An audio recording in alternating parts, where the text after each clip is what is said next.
നനഞ്ഞ കൈകൊണ്ട് സ്വിച്ചിൽ തൊട്ട ഷോക്ക് അടിക്കുന്നത് കേട്ടിട്ടുണ്ട്. അതിന്റെ സത്യാവസ്ഥ എന്താ?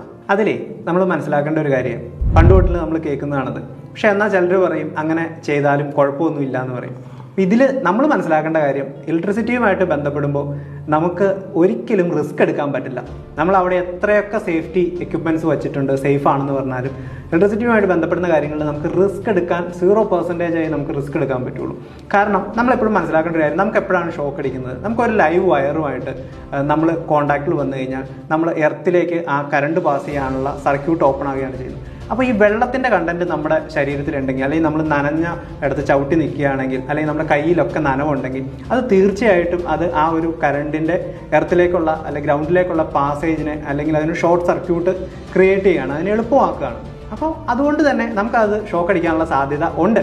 പിന്നെ സ്വിച്ചിലൊക്കെ ഈ പറഞ്ഞ പോലെ ഒരു ഇൻസുലേഷൻ വരുന്നുണ്ട്, പിന്നെ നമുക്ക് പ്രൊട്ടക്റ്റീവ് ഡിവൈസ് ഒക്കെ ഉണ്ട്. അതുകൊണ്ട് ചിലപ്പോൾ അങ്ങനെ ഒരു ഇഷ്യൂ സാധ്യത ഉണ്ടാവില്ല ചിലപ്പോൾ, പക്ഷെ എന്നാലും റിസ്ക് ഉണ്ട് അതിൽ. അപ്പോൾ അതുകൊണ്ടാണ് അത് പറയുന്നത്, അത് ഒരിക്കലും ചെയ്യരുതാത്ത കാര്യമാണ്. കാരണം അതിനുള്ള സാധ്യതയുണ്ട്. കാരണം എപ്പോഴും വെള്ളത്തിൻ്റെ കണ്ടന്റ് നനഞ്ഞിരിക്കുക എന്നൊക്കെ പറയുന്നത് നമുക്ക് ഷോക്ക് അടിക്കാനുള്ള, ഷോക്ക് വെക്കാനുള്ള സാധ്യതയെ കൂട്ടുന്ന കാര്യമാണ്. അപ്പോൾ അതുകൊണ്ട് ഒരു കാരണവശാലും നമ്മൾ ചെയ്യരുതാത്ത കാര്യം തന്നെയാണ് അതെന്നാണ് ഞാൻ പറയുള്ളൂ.